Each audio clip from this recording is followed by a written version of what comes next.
Hey there everyone, welcome to another video where today we're going to be talking about 2020, or more particularly the lineup of games that we could potentially receive or potentially get in 2020, or even more particularly only the games that I'm more or less interested in, quote unquote interested per se. As you guys know who I am, I'm mostly get into games that I am mostly geared towards.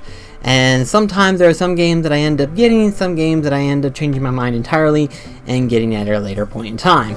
But for the time being right now, we're going to look at the lineup of games that are coming out for 2020 and hope that some of them do come out. Because there are a lot of games that I'm excited for, but there are a lot that I'm still excited for that haven't even been remotely talked about, which we will get to that in a little bit. But for the time being right now, let's go ahead and look real quickly at the lineup of games that are confirmed for quote-unquote 2020. Some of them that actually have release date schedules. For example, Final Fantasy VII Remake. You all know this. Final Fantasy VII Remake is the big, most anticipated game of 2020 right now, currently as we speak.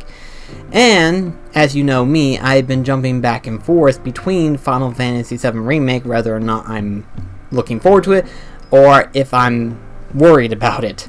And it's a little bit kind of a both, if you will. You know, I'm excited for the game because I love how it looks, I love the bosses, I love the gameplay, but I'm more or less about the setup that it's building up on and stuff. And so it's like, I don't know if it's going to be as good as we hope it would be, or if it's going to be somewhat different of experience entirely.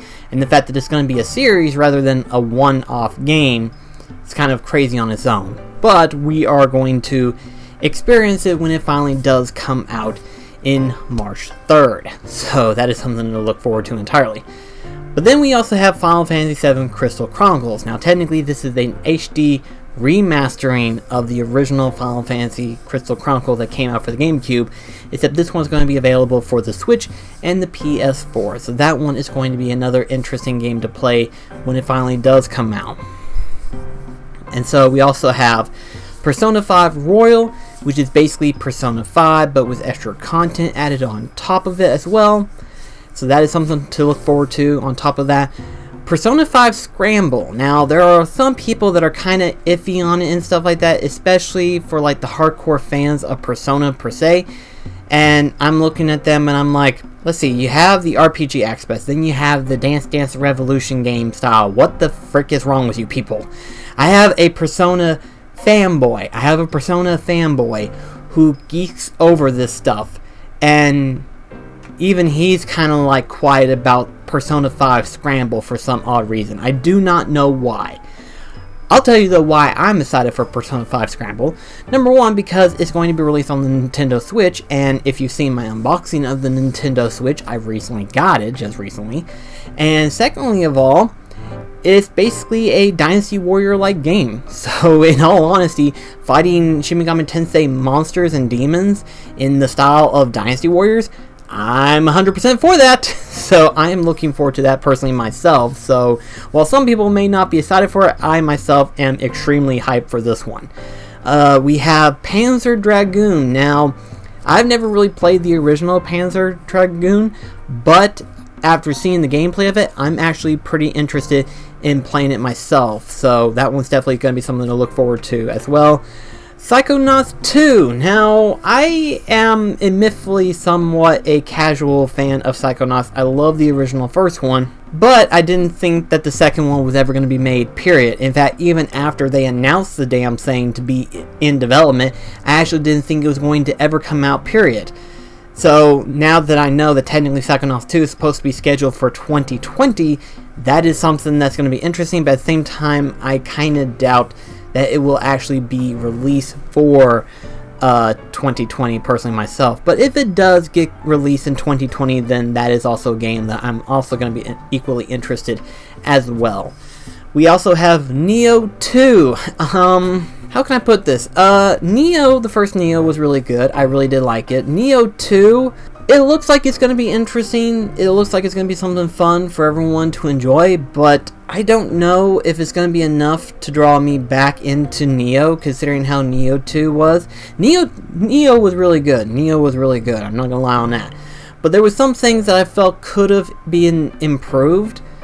And Nioh 2 might do some improvements compared to what the first one did, but as far as like, you know, being able to, beyond the fact that you can custom create your own character this time around, as well as a few other weapons, there's also the fact that technically you become an Oni yourself when transforming and stuff. So it's going to be a weird, different direction entirely. Plus the story, I don't know where they're going to go with the story with Nioh 2 per se, but we'll find out once the game comes out per se. Tales of Arise. So, this is obviously a Tales series game. I recently played through Tales of Berseria about over a year or two ago. I can't remember now all of a sudden, but it's been a while back, and I played through it, and I actually enjoyed it, that one. That was actually a really good RPG that I played. And so to see this game not only play like the Tales series, but also to see a graphically different style game, this looks cool and this looks interesting, and I'm equally hyped up for this one myself. And according to what has been said, it's scheduled to be released in 2020 as well. Digimon Survive. It's been a while since I played a Digimon game. The last known Digimon game that I played was actually Cyber Sleuth, and that was actually really fun. This one is actually a tactical RPG where it is actually a permadeath system. Now, of course, obviously a lot of people are familiar with the permadeath type thing, where if a character dies, it is dies permanently, and thus the term Digimon Survive. You know, your characters have to survive in this story of Digimon. So it's going to be interesting to see how this plays, and it's also going to be interesting in how the story is going to progress in this one. But now we get into the realm of unknown territory, where basically of these scheduled releases, we don't know if it's even remotely going to still be in 2020 or not. But with that being said, we'll continue hoping that it will be still 2020. The first one is that of Gods and Monsters. I'm going to tell you right now, I was a little bit mixed on this one, because on the one hand, I was somewhat excited about it, because from what they were explaining, this was kind of like that of Breath of the Wild almost. And I loved how Breath of the Wild was, but all we saw was like art direction, or followed by the cinematic scenes. We didn't actually see quote-unquote gameplay. So for it to be scheduled 2020, I'm kind of surprised. So I sincerely doubt it's a 2020 release. But still, according to what people are saying, this one is extremely hyped for apparently. So, I mean, it's going to be interesting, but because we don't know what the gameplay is going to be like and stuff, we really have no clue as to like what it truly is right now. No More Heroes 3. I'm going to tell you right now, I am super excited for No More Heroes 3. I really dig the story direction that this is going to go. I actually saw a trailer for it. Technically, this is the same trailer that was released during the Game Awards. And I have to say, I love the story direction that they're going with. It looks exciting. And, you know, the first two games, you were basically fighting off assassins.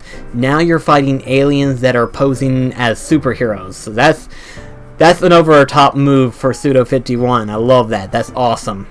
We also have Ghost of Tsushima. At first, you know, I didn't know how the gameplay was going to be like after the last known reveal for Ghost of Tsushima. But after seeing the Ghost of Tsushima trailer that was shown during, again, at the awards, looked up the trailer for it separately, and I have to say I like how the gameplay looks. It's kind of flashy. It's kind of a highlight flash reel of moves that you can technically do. But I can kind of put together what the gameplay is going to be like. I don't know the setup, though. I don't know if it's truly going to be open world, or if it's going to be like separate open world maps. You know what I mean? Like, say for example, The Witcher 3, you know, how it had its separate maps. You know, you had like 3 dedicated different maps entirely, and they had their own open world concept. So that would be interesting if that ended up being the case, and I have no doubt in my mind that that is probably what they're going to do, that they're going to have open world maps, but it's like different segments entirely. So it's going to be interesting to see where this goes out. For some reason, Elden Ring is leveled for for 2020 release, even though we really haven't been shown much of anything. But then again, From Software is known for its development, where if they reveal a trailer the next following year, the game is released. And it's shocking because, technically speaking, this is going to be a big project that they are going to be currently working on in terms of games. This is sort of have the same atmospheric style of like Dark Souls and Sekiro and Bloodborne, but it has the story element of the same guy who did the Game of Thrones series. You know, the same guy who wrote the books and wrote the films, or the show, should I say. I'm about to call them film, but no, they're shows, but they're hour-long shows. You get what I'm saying. But he's also writing for Elden Ring. So it's going to be interesting to see how this collaboration is going to lay out. I'm highly excited for it because it looks Dark Souls-ish, it looks Bloodborne-ish, but it's taking a different route entirely. It's looking towards a mythology, Norse mythology for that matter. And I think that's the weird thing, is that everything is now going Norse mythology now. You know, you had God of War that went Norse mythology, and now you have From Software that are developing a title that is based around Norse mythology. Now, I have no doubt in my mind that they can that they can pull this off. I know they can pull this off with no problem. It's going to be about how it's displayed and how the story is going to be kind of like, you know, cryptic, because the entire community of people who does games that are from Software, like for example Dark Souls, Bloodborne, and Sekiro, it's interesting of how they kind of like look into the story and everything like that, because they hide the story, the main story, in plain sight, but you have individual stories about the entire worldscape within the items. So it's going to be interesting to see how Elden Ring is going to play out in terms of its story as well. Biomutant, technically we know for a fact that we really don't have a quote-unquote release date even as we speak right now. Biomutant hopefully might get released in 2020. As to like when precisely, we really have no clue at this current moment in time. We just know that 2020 could be the year that Biomutant could get a possible release date per se.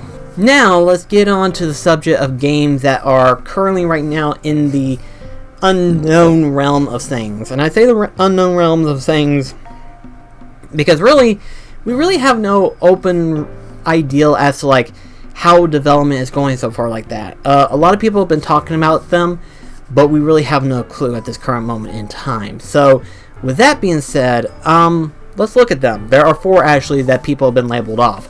Majority of which, however, will be released for the Nintendo Switch, obviously. But some of them are like, you know, questionable. For starters, Shin Megami Tensei 5. This one, a lot of people had talked about how it was at an E3 press conference some time ago, and there hasn't been any major news since then. We had that one scene where all the demons and monsters was shown in their new current form that's going to be revealed for the next Shin Megami Tensei game. And it looks awesome. They look fantastic. But we really have no idea about Shin Megami Tensei 5. We really have no idea how the development's going. We don't even know if it's still being made right now. It is kind of an unknown realm, so that is unfortunate for us. Bayonetta 3 has been talked about for some time now, and really we have no clue as to how it is going. In fact, it has been almost 3 years, I think it's been 3 years, since it was first brought up. And so it was like, oh, hey, we are currently working on Bayonetta 3, and it's like, oh, great! And they haven't talked about it since then, so it's kind of like, huh, interesting. So we're going to see how that's going to turn out. But we also have Legend of Zelda Breath of the Wild 2. Now, I don't think this is going to be a 2020 release date. I see this as a 2021 maybe. But a lot of people are thinking, no, this could be a 2020 release date. I don't know where they got the idealization. I don't know what made them think that way. If it does come out in 2020, yes, I will be excited for that one, obviously. Obviously, I think this will be late 2020 if it does. But I highly doubt that, but it's going to be interesting. I know a lot of people, including some of my close friends, that are going to be extremely excited for Breath of the Wild 2 when it finally does come out. But we also have one other game, and this is more or less within the realms of rumor rather than actual development, and that is Pikmin 4. Now, Shigeru Miyamoto was the one who teased this one out. He was the one that teased it out back in 2015, where basically he said that they're quote-unquote working on a Pikmin game. And so at first some people were thinking that it was Pikmin Go for the 3DS at the time. And then all of a sudden, after that game came out, all of a sudden it was announced that technically we are working on a Pikmin game, quote-unquote Pikmin 4. So it was like, this doesn't make sense. So it's like, huh? And it was even weirder because he's even mentioned in the past of how we're always working on a Pikmin game. So it's one of those things where how small of a team is Pikmin 4, and what's going on with the whole development cycle for Pikmin 4, you know what I mean? Personally, I don't think they're actually working on Pikmin 4. I think they're trying to make an HD collection for the Pikmin series 1, 2, and 3 on the Switch. I have no doubt in my mind that that's what they're doing. Because 1 and 2, they could do it easy, but 3 is where it becomes a little bit questionable because of the gamepad situation. They could probably do it without any technical problems, but I feel like there might have been like some complication that they might have encountered when it comes to putting it on the Switch. But as for Pikmin 4, we really haven't seen any trailers for Pikmin 4. We haven't even seen a teaser trailer per se, so we really don't know if Pikmin 4 is going to be coming out for the Switch or not. You know, we don't even know if it's even remotely going to be coming out, period. So right now it's kind of in the realms of unknown, but we'll find out as the year goes through. So anyway though guys, those are the games that I'm more or less interested in 2020, looking forward to, and maybe some that might be rumored to come out in 2020. Who's to say really right now? But for the time being right now, we really have no open-ended clue as to when things are going to come out. But anyway though guys, thank you so much for watching, and I hope to see you in the new year where we will be excited for whatever games comes out. So thank you so much. See you in the next video. Catch you guys later.